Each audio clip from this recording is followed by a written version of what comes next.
Adventure Game Geek. He's solving riddles great and small. Adventure Game Geek. Adventure games, he loves them all. Every day is a new quest, exploring north, south, east, to west. Point and click to find the answers that we seek.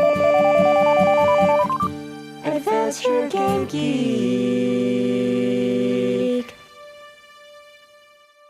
Hello there, fellow adventurers. Today I'm going to review one of my favorite adventure games, Atlantis: The Lost Tales. This is the first in a series of Atlantis games developed by Cryo Interactive, the French company behind such titles as Ring: The Legend of the Nibelungen, Salambo: Battle for Carthage, and Jerusalem: The Three Roads to the Holy Land. If you'd like to see more Cryo gameplay, check out the Twilight Adventures channel, which has some excellent quality playthroughs including the original version of Atlantis: Lost Tales.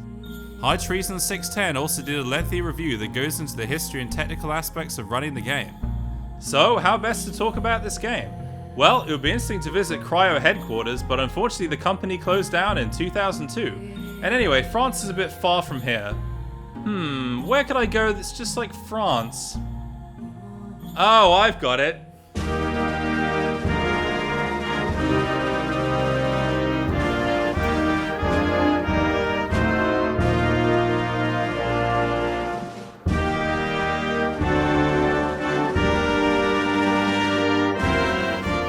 Okay, I'm finally here in French Canada.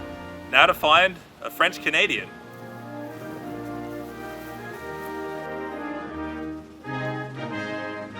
Oh, hello. Bonjour. Bonjour. I'm looking for a French Canadian. That's me. I'm actually looking for a French Canadian who has Atlantis: Lost Tales. Do you know that game? I don't know about Atlantis: The Lost Tale, but I have Atlantis: Secret d'un monde oublié. What does that mean? Well, simply put, it's Atlantis: Secret of a Forgotten World. Oh, wow. Is that the same as the Lost Tales? Well, that's the first Atlantis game. Oh, do you mind if I join you? Not at all. Sit. Well, unfortunately, the French version had a lot of issues recording properly, so I'm going to play the English version but attempt to talk about it in French with English subtitles. Bonjour vous, amis aventuriers. Je suis l'enthousiaste des jeux d'aventure, et aujourd'hui je vais vous parler d'un de mes jeux favoris, Atlantis: Secret du monde oublié. In the opening scene, we get to experience firsthand what it feels like to fly over Atlantis, as our hero Seth makes his dramatic entrance.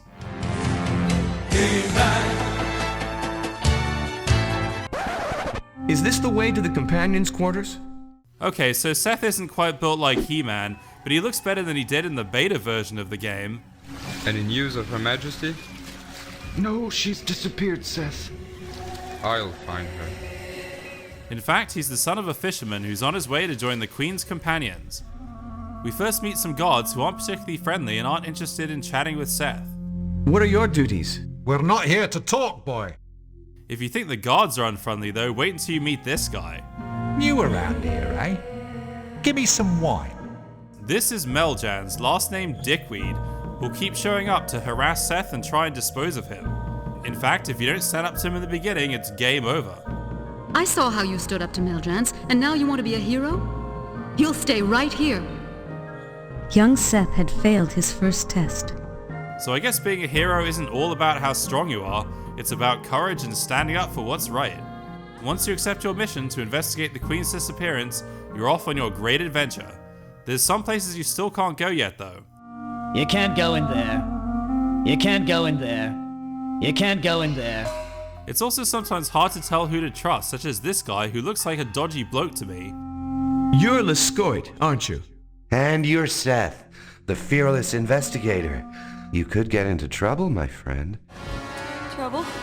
Trouble? What sort of... In fact, trouble can wait for you around every corner. Here, for example, you need to time it right so that the flower pot falls on this guy's head. I met your man in the alley. How is he? I think he's allergic to flowers. You'll encounter a plethora of timed action sequences where one wrong move means death. Then there's this scene with Meljans, which is especially memorable, as you'll most likely have to try it over and over again until you figure out what to do. Grab him! His luck had run out. His luck had run out. His luck had run out. There's no manual save game feature, but instead it saves at certain checkpoints, so you'll have to play through some parts again, though it's not quite as bad as it sounds. In fact, I was often so engrossed in the story that I forgot I was playing a game, and felt more like being in an epic fantasy movie like Troll 2. Oh my god!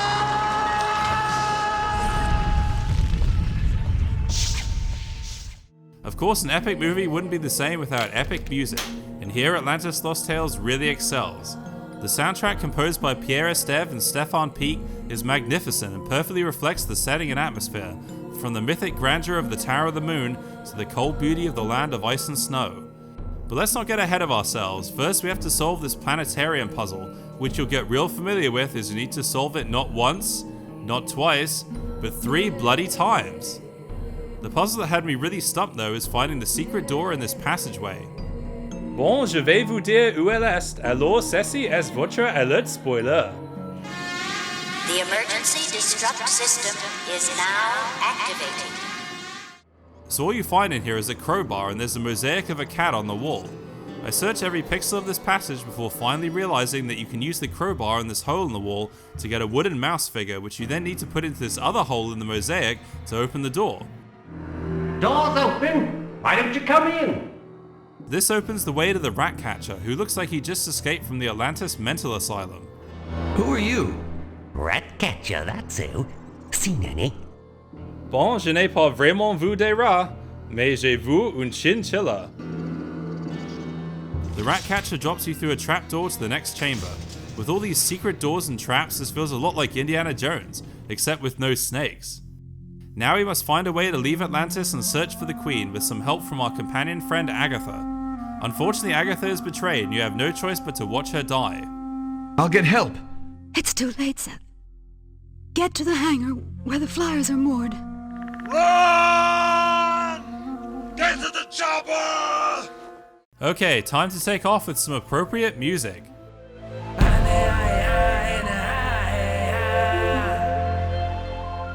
For some reason, my friend thinks this sounds like Sacred Spirit.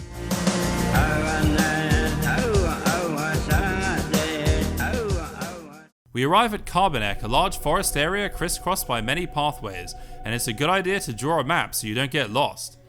Seth does his best Santa Claus impression by entering the guard barracks through the chimney. Well, look what just came down the chimney. Ho ho ho! This is the really funny part, as you have to dress up as a priestess in order to get past the guards. I'd like to see Her Majesty. I'd like to see Her Majesty.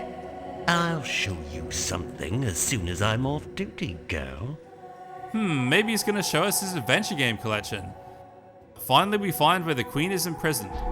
I'm a companion, Your Majesty. I'm here to save you. I'm Luke Skywalker. I'm here to rescue you. You can also try and sneak a peek at the Queen while she's changing. Don't you dare try to look. You men are all the same. Well, all the guards around here do look alike. Hey! You're not supposed to be here. You're not supposed to be here. Be here. Be here. What everyone's really looking for here is the hidden knowledge, but Gimpas the High Priest finds it first. Oh, Sat, first to live, golden on the eastern horizon, all earth is filled with your power. So it turns out the hidden knowledge is a giant floating head, which I'm sure was inspired by Zardoz. So what kind of knowledge does the head contain? I don't have the answers to every question, boy. I'm not a metalhead. The next stop on our adventure is Spitzberg, where we try and make friends with the Eskimos. Greetings. We come in peace. Come on, Seth, they're Eskimos, not aliens. Well, actually they're cultists who like to sacrifice people to their god. And I always thought Eskimos were friendly, like Nanak of the North. From here we travel to the island of Paranua, where we find one of the most frustrating, ridiculous, and tedious puzzles ever. The Crabs of Destiny. Yes, the Crabs of Destiny. So how it works is that you select one of these 3 crabs and release it on the starting line. Now just sit back and watch as you have absolutely no control over your crab and have to wait until one crab gets to the finish line. At one point my crab looked like it went into Matrix mode.